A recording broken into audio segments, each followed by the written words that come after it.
Avec Julia, on va parler foot à présent. Ah bah oui, c'est l'heure du point bleu du jour. Bonjour Julia. On se retrouvera d'ailleurs tout à l'heure pour C'est un monde consacré au foot dans le monde entier. Vous verrez, c'est formidable. Voici un jeune fan. Un jeune fan ça assez remonte à quand? étonnant. Ça remonte à 1998, il y a 20 ans. Regardez la fameuse Coupe du Monde que nous avons gagnée. On est quelques jours avant le match, la finale. La France n'est pas encore championne du monde. Regardez ces deux petits garçons qui viennent demander des autographes. Alors, vous voyez le pied de gauche, est-ce qu'il vous dirait par hasard quelque chose? Et on voit Thierry Henry qui dit « Oh, mais voilà la relève ». Mais il ne croit pas si bien dire, figurez-vous, parce que la relève, en l'occurrence, c'est un joueur qui est aujourd'hui dans l'équipe de France qui va jouer. C'est Antoine Griezmann.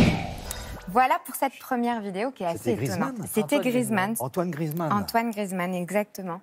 C'est assez chouette. Et alors, je voulais enchaîner avec des pronostics. On sait déjà sur Internet qui va gagner la Coupe du Monde, Thierry. Je ne veux pas spoiler, mais je peux vous dire, on a fait le tour des méthodes et des pronostics. C'est assez varié. Alors d'abord, on a les pronostics de deux grandes banques mondiales qui ont fait des pronostics adaptés à leur modèle, leur fameux modèle économique. Alors les gagnants, eh bien, c'est le Brésil et l'Allemagne, en tout cas selon ces deux grandes banques. Selon le jeu vidéo FIFA 2018, c'est la France qui est donnée gagnante, en sachant que ce jeu avait vu juste en 2014 avec l'Allemagne.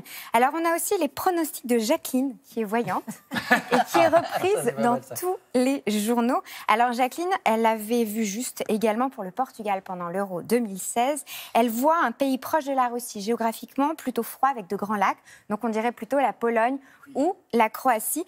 Et enfin, le chat, Achille, le chat souricier du musée de l'Ermitage qui est confronté systématiquement à deux gamelles et en fonction de celle qu'il choisit, c'est sûr que le pronostic sera juste. Voilà, alors, je vous ai fait un...